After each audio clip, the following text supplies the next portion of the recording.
বাংলাদেশের নতুন রাজনৈতিক দল হিসাবে জাতীয় নাগরিক পার্টির আত্মপ্রকাশকে স্বাগত জানিয়েছে বিএনপি জামাত সহ অধিকাংশ রাজনৈতিক দল। তবে আগামী নির্বাচন, রাষ্ট্র ও সংবিধান নিয়ে তাদের আদর্শের সঙ্গে প্রথম থেকেই দেখা যাচ্ছে বিএনপির মতপার্থক্য।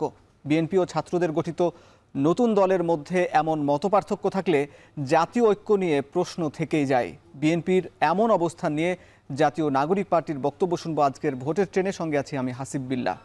দর্শক, শুরুতে দেখে নিতে চাই নির্বাচন ইস্যুতে আজ রাজনৈতিক দলগুলো কি বলেছেন। আমরা একটু দেখে নিতে চাই। জামাতের আমির ডাক্তার শফিকুর রহমান বলেছেন আজ এক অনুষ্ঠানে, জনগণের ভালোবাসায় সিক্ত হয়ে যদি ক্ষমতায় যায় তাহলে প্রথম দায়িত্ব হবে শিক্ষা ব্যবস্থার সংস্কার সাধন করা। এদিকে স্বরাষ্ট্র উপদেষ্টা জাহাঙ্গীর আলম চৌধুরী বলেছেন, কোনো নিষিদ্ধ ঘোষিত সংগঠনকে রাজনীতি করতে দেয়া হবে না। এবি পার্টির সাধারণ সম্পাদক ব্যারিস্টার আসাদুজ্জামান ফুয়াদ বলেছেন, নির্বাচন সংস্কার সহ বিভিন্ন বিষয়ে ঐক্যবদ্ধভাবে সিদ্ধান্ত নিতে হবে। দীর্ঘদিন বিভেদ আর বিভাজনের রাজনীতি দেখেছি, আর নয়। তিনি বলেছেন, আওয়ামী লীগ নিষিদ্ধ ইস্যুতে সকল রাজনৈতিক দলকে একমত হতে হবে। এদিকে গতকাল বিএনপির স্থায়ী কমিটির সদস্য সালাউদ্দিন আহমেদ বলেছেন, জাতীয় সংসদ নির্বাচন ও গণপরিষদ নির্বাচন একসঙ্গে করার ব্যাপারে কোনো ঐক্য হবে না।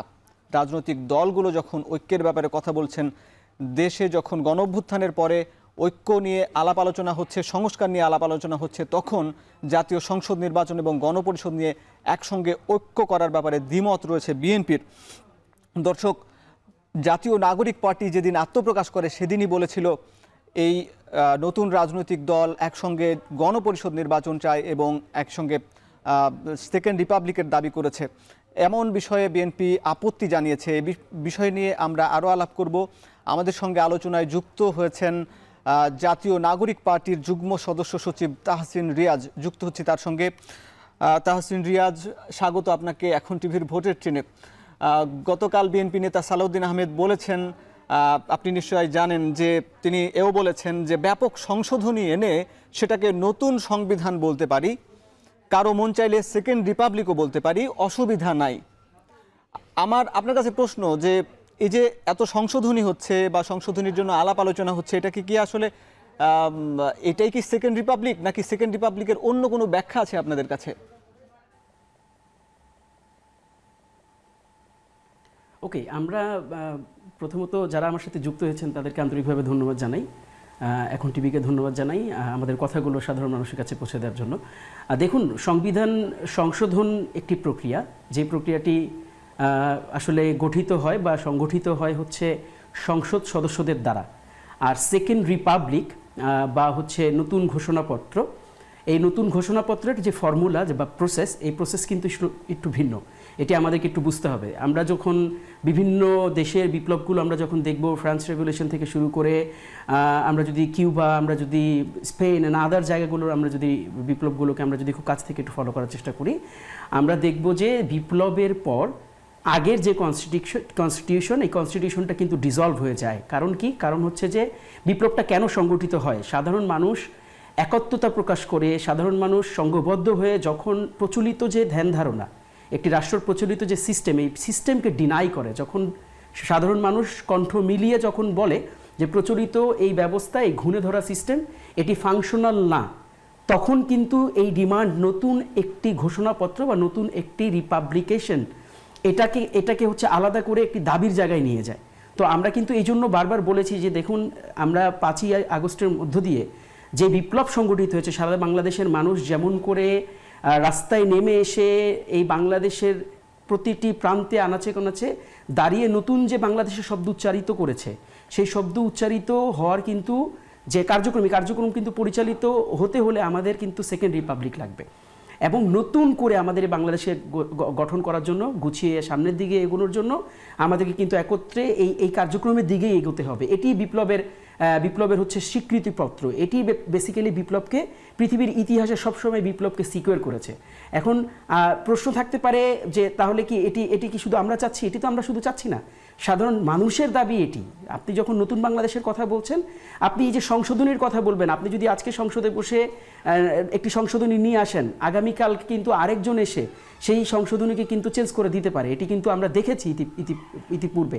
আমরা দেখেছি যে একটি আন্দোলনের ফসল হিসাবে আমরা তত্ত্বাবধায়ক সরকারের ফর্মুলা আমরা সংবিধানে দেখেছিলাম। তারপর কিন্তু আওয়ামী লীগ এসে তারা কিন্তু সংসদীয় যে কাঠামো, এই কাঠামোকে কিন্তু একেবারে নিজের মতন করে ব্যবহার করে আমরা তত্ত্বাবধায়ক সরকারকে কিন্তু বাতিল হতে দেখেছি। আবার দেখুন, খেয়াল করুন, বিপ্লবের পর আমরা কি দেখেছি? বিপ্লবের পর কিন্তু আবার হাইকোর্ট বলেছে যে না, আগের তত্ত্বাবধায়ক সরকার থাকতে পারে। তার মানে আবার যদি কেউ আসে ক্ষমতায়, এসে যদি বলে যে তত্ত্বাবধায়ক সরকার থাকবে না, সংশোধনী কিন্তু একটি চলমান প্রক্রিয়া। কিন্তু রিপাবলিকেশন মানে আপনি যখন নতুন করে ঘোষণাপত্রের দিকে যাবেন, দ্যাটস এ ডিফারেন্ট প্রসেস। তো আমরা দ্বিতীয় যে সেকেন্ড রিপাবলিক, এটার দিকে আমরা সবাইকে আহ্বান করছি এই জন্য যেন এই সংবিধান আর কখনো কাউকে নতুন করে ফ্যাসিজমের দিকে না নিয়ে যায়। এই বাংলাদেশের সিস্টেম আপনার কাছে যে এই সংবিধানের আলোকেই কিন্তু নতুন যারা উপদেষ্টা হয়েছেন বা এই সরকার গঠন হয়েছে, তারা কিন্তু এই সংবিধানের আলোকে শপথ নিয়েছেন। তাহলে আবার এই সংবিধানের কবর রচনার কথাও বলছেন, তাহলে কি সাংঘর্ষিক হয়ে যাচ্ছে না? আবার সংশোধনের জন্য যতগুলো প্রস্তাবনা আসছে সেগুলো যদি ঐক্যমত করা যায়, তাহলে তো আবার এই সংবিধানের এই যে ঐক্যমত কমিশন যে সরকার বলছে যে পরবর্তী সরকার বা এই সরকারও সেটি বাস্তবায়ন করে দিতে পারবে, তাহলে আসলে রিপাবলিকের প্রয়োজনটা কি? না, আমি ইতিমধ্যে বলেছি যে দেখেন, আমরা আমূল পরিবর্তন চাই। আমরা কিন্তু মানে তারা তাদের ডিমান্ড তারা প্লেস করতে পারে, তারা তাদের মতন করে কথা বলতে পারে। যে কোনো রাজনৈতিক দলের এই নতুন বাংলাদেশে তারা তাদের মতন করে দাবি পেশ করার সুযোগ তৈরি হয়েছে, তারা করছে।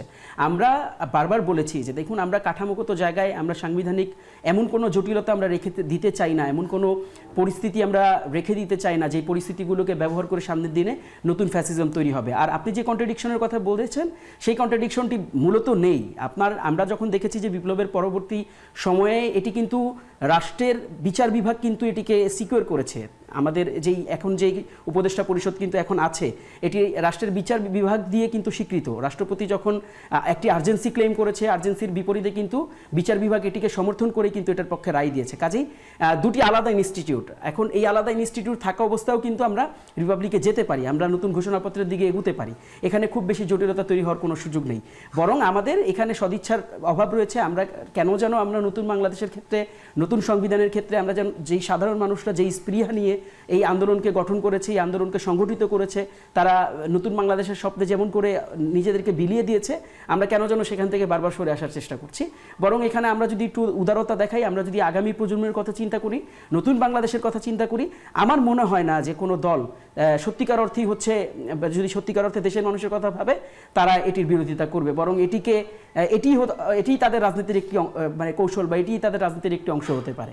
জি, দীর্ঘমেয়াদীর জন্য সবাইকে ঐক্যবদ্ধ হবার কথা বলছেন আপনি থাকুন, আপনার সঙ্গে আরও আলাপ করবো এই বিষয়ে। তাহসিন রিয়াজ, আপনার সঙ্গে আলাপ করছিলাম, আবার ফিরে যেতে চাই। বিএনপির অভিযোগ অনেকগুলো, তার মধ্যে একটি হচ্ছে গণপরিষদ নির্বাচন, সেকেন্ড রিপাবলিক, জুলাই ঘোষণাপত্র, এইসব বলে এই ছাত্রদের নতুন গঠিত দল এনসিপি তারা নির্বাচনকে প্রলম্বিত করার চেষ্টা করছে, এরকম একটি অভিযোগ করছে এবং সময় ক্ষেপণের চেষ্টা করছে। আসলে কি আপনারা দল গোছানোর জন্য এমন দেরি করার ইচ্ছা করছেন বা দেরি করতে চাচ্ছেন? না, এটি কমপ্লিটলি একটি পলিটিক্যাল স্পিচ বা পলিটিক্যাল ন্যারেটিভ, রাজনৈতিক বক্তব্য। আমরা মোটেও এই ধরনের মানে দুর্বিসন্ধি বা এই ধরনের ইচ্ছা আমাদের কখনোই ছিল না। বরং এদেশের মানুষকে কিন্তু নির্বাচন বা ভোটের অধিকার কিন্তু আমরাই কাছ থেকে সামনে থেকে ফিরিয়ে দিয়েছি। এখানে অনেক দলের ভূমিকা ছিল, ডেফিনেটলি ছিল, কিন্তু আমরা ভোটের পক্ষে, আমরা নির্বাচনকে সামনে এগিয়ে নেওয়ার পক্ষে। বরং আমাদের এগুলোর কোনো কার্যক্রমের সাথে কোনো ধরনের দ্বিমত নেই। তারা যে কথাগুলো বলার চেষ্টা করছেন, এগুলো আমরা যেটা প্রথমেই বলেছি, এগুলো তারা বলতেই পারেন, এগুলো তাদের রাজনৈতিক বক্তব্যের অংশ। তবে একটি জিনিস আমরা পরিষ্কার করে বলতে চাই, একটি জিনিস খুব পরিষ্কার করে আমরা সবার কাছে, জাতির সকল মানুষের কাছে আমরা জানাতে চাই। দেখুন, নতুন বাংলাদেশ তৈরির ক্ষেত্রে আমরা কেন যেন আমাদের আগ্রহ, কেন যেন আমরা আমাদের সত্যিকার অর্থে আমাদের যে যে অংশীদারিত্বমূলক কার্যক্রম পরিচালনা করার কথা ছিল সেটি কেন যেন আমরা করতে চাচ্ছি না, কেন যেন আমরা খুব তড়িঘড়ি করে নির্বাচনের দিকে ছুটছি। একটি নির্বাচনই সব কিছুর সব সমস্যার সমাধান না। তার মানে নির্বাচন কি আমরা বলছি অনেক পিছিয়ে দিতে হবে না, আমরা সেটিও চাই না। বরং আমরা যেটি বলেছি সব সময়ের জন্য আমরা যেটি বলেছি যে যেই যৌক্তিক সংস্কার না হলে নির্বাচন প্রশ্নবিদ্ধ হতে পারে, যে যৌক্তিক সংস্কারগুলো অতীব গুরুত্বপূর্ণ, যে যৌক্তিক সংস্কারগুলো একটি নির্বাচনকে জাস্টিফিকেশন দিতে পারে, সেই যৌক্তিক সংস্কারগুলোই মানে নিশ্চিত করেই কেবল নির্বাচনের দিকে আমাদের সকলের একত্রিত হয়ে ছোটা দরকার। কারণ এটি একটি উৎসব, সাধারণ মানুষ এতগুলো বছর পর তারা তাদের ভোটাধিকার প্রয়োগ করবে, তারা মানুষকে ভোট দিয়ে তাদের জনপ্রতিনিধি বাছাই করে নেবে। কাজেই এখানে আমরা কোনো ধরনের ফাঁকফোকর, এখানে আমরা কোনো ধরনের দুর্বলতা রেখে কীভাবে আমরা সামনের দিকে এগোতে পারি সেই প্রশ্নটি বরং আমি তাদের কাছে রাখতে চাই। আর দেখুন, আমরা যদি গণপরিষদ ইলেকশনের কথা বলি, এটা তো প্রচলিত। আমাদের যদি ইতিহাসের দিকে লক্ষ্য করি, আমরা 70 সালে এরকম একটি ইতিহাস আমরা দেখেছি, আমরা 72 সালে এরকম একটি ইতিহাস আমরা দেখেছি। এটি তো রাষ্ট্রের প্রয়োজনে এই প্রস্তাবনাটা আমরা করেছি। আমরা রাষ্ট্র, আপনারা কি চান না যে মানুষের ভোটাধিকারে নির্বাচিত একটি অংশ তারা সংবিধান সংস্কার নিয়ে কাজ করুক বা সংবিধানকে নিয়ে তারা নতুন করে সংবিধান লেখুক? এটা তো সকলেরই চাওয়া হওয়া উচিত। বরং তারা বলছে নির্বাচিত সরকারই এই সংবিধান সংস্কার করবে বা নির্বাচিত সরকার এই সংবিধান প্রণয়ন করবে। নির্বাচিত সরকারের উপর ছেড়ে দিতে হলে বাধা কোথায়? হ্যাঁ, না, আমরা তো বাধা দিচ্ছি না, আমরাও তো তাই বলছি যে তাহলে গণপরিষদ নির্বাচনটা আপনারা করেন, আপনারা আমাদের সাথে গণপরিষদ নির্বাচনের জন্য পার্টিসিপেট করেন। গণপরিষদ নির্বাচনের উদাহরণ কি আমরা দেখিনি 72 সালে 70 সালে? আমাদের কাছে তো উদাহরণ আছে, এবং দুটি কিন্তু সাকসেসফুল ইলেকশন। দুটি ইলেকশনই কিন্তু বাংলাদেশের জন্য, বাংলাদেশের মানে গণতান্ত্রিক চর্চার জন্য কিন্তু গুরুত্বপূর্ণ ভূমিকা পালন করেছে। আপনি ইতিহাসের দিকে একটু ঘুরে তাকান, আজকে সময় স্বল্পতা আছে, নাহলে আমি একটু বিস্তারিত হয়তো বলার সুযোগ ছিল। কাজেই গণপরিষদ একটি প্রচলিত, একটি প্রতিষ্ঠিত, একটি প্রুভ একটি সিস্টেম। তো তারা যদি নির্বাচনের কথাই বলে থাকেন, তো গণপরিষদ নির্বাচনে কেন তারা মানে দ্বিমত করছেন আমি আমার ঠিক বুঝে আসতে পারছি না। কারণ দেখুন, আমরা কিন্তু দুটো বলেছি, আমরা বলছি দুটো নির্বাচন একত্রে হতে পারে, এটির উদাহরণ রয়েছে। এবং দুটি নির্বাচন যদি একত্রে হয়, যারাই সেখানে বিজয় লাভ করুক, আমাদের তো কোনো দ্বিমত নেই। আমরা তো বলছি না যে সেখানে আমাদেরকে মানে জয় করতে হবে, আমরা তো সে ধরনের দাবি করিনি। বরং আমরা বলেছি যে তাদের যদি সুযোগ থাকে, তাদেরকে যদি জনগণ পছন্দ করে, তাদেরকে যদি জনগণ তাদের উপর আস্থা রাখে, এবং এই আস্থা রেখে যদি তাদেরকে সংবিধানের সার্বিক যে আমূল পরিবর্তন, এই পরিবর্তনের দায়িত্ব যদি জনগণ মানুষ যদি তাদেরকে দেয়, তারা স্বাচ্ছন্দ্যে সেটি গ্রহণ করা উচিত। বরং তাদের এই নির্বাচন থেকে ভয় পাওয়া উচিত না। রাষ্ট্রের এরকম একটি গুরুত্বপূর্ণ নির্বাচন, যে নির্বাচনটি আমাদের এই হয়ে যাওয়া বিপ্লবকে সিকিউর করবে, এই হয়ে যাওয়া বিপ্লবকে স্বীকৃতি দিবে, সেই ধরনের কার্যক্রমে আমাদের স্বতঃস্ফূর্তভাবেই বরং এগিয়ে আসা দরকার। কাজেই আমি এখানে কোনো সমস্যা দেখি না। আমার কাছে মনে হয় বা ফলত যেটি সমস্যা দেখেন না, কিন্তু একই সঙ্গে আরেকটা বিষয় জানতে চাই আপনার কাছে যে এই গণঅভ্যুত্থানের পরে অনেকগুলা পক্ষ থেকে অনেক নেতারা এসে জাতীয় নাগরিক কমিটি গঠন করলেন, সেখান থেকে একটা রাজনৈতিক দল গঠন হলো। কিন্তু আরও গুঞ্জন আছে যে নাগরিক কমিটি থেকে যারা এই নাগরিক পার্টিতে যুক্ত হননি বা নাগরিক কমিটি থেকে আরও বেশ কিছু দলের উত্থান হতে পারে। এই গুঞ্জনটা কতটা সত্য, আপনার কাছে কি মনে হয়? আচ্ছা দেখুন, এখানে আমরা বারবার একটি ব্যাপার বলার চেষ্টা করেছি, এটি নতুন বাংলাদেশ, এবং এই নতুন বাংলাদেশে যে কোনো মানুষ যে কোনোভাবে তারা যদি সত্যিকার অর্থে বাংলাদেশের জন্য রাজনীতি করতে চায়, তারা নতুন রাজনৈতিক দল ফর্ম করতেই পারে। এটির সাথে আমাদের কোনো দ্বিমত নেই।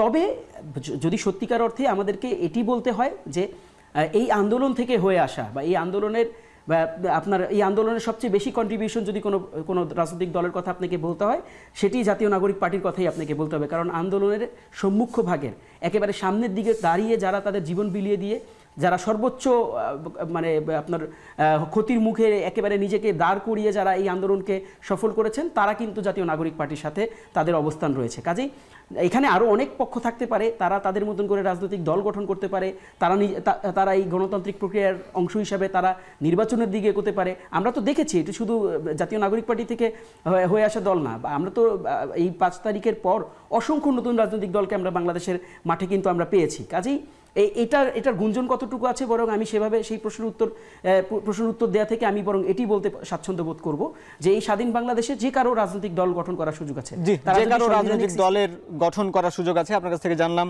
অবশ্যই সবার গণতান্ত্রিক মত প্রকাশের অধিকার রয়েছে। অবশ্যই আমরাও চাই যে সকল পক্ষ আবারও ঐক্যবদ্ধ বাংলাদেশ গঠন করে একটি সুন্দর আগামীর যে স্বপ্নের বাংলাদেশ বা গণ অভ্যুত্থানের যে আকাঙ্ক্ষা সেটি বাস্তবায়ন হবে। আপনাকে ধন্যবাদ, আপনি যুক্ত ছিলেন এখন টেলিভিশনের নিয়মিত আয়োজন ভোটের ট্রেনে। দর্শক, ভোটের ট্রেনে যুক্ত ছিলেন জাতীয় নাগরিক কমিটির যুগ্ম সদস্য সচিব তাহসিন রিয়াজ। এবার জানাবো সংসদীয় আসনের পরিক্রমা। সংসদীয় আসন 105, যেটি সাতক্ষীরা 1 আসন। আমরা একটু দেখে নিতে চাই সাতক্ষীরা 1 আসনটি কলারোয়া এবং তালা উপজেলা নিয়ে গঠিত। এর ভোটার সংখ্যা 4,23,032 জন এবং মোট পুরুষ ভোটার 2,10,835 জন, নারী ভোটার 2,12,195 জন। দর্শক, শেষ করছি আজকের ভোটের ট্রেন। কাল দেখা হবে নতুন কোনো পর্বে, নতুন কোনো বিষয়ে। সে পর্যন্ত শুভকামনা।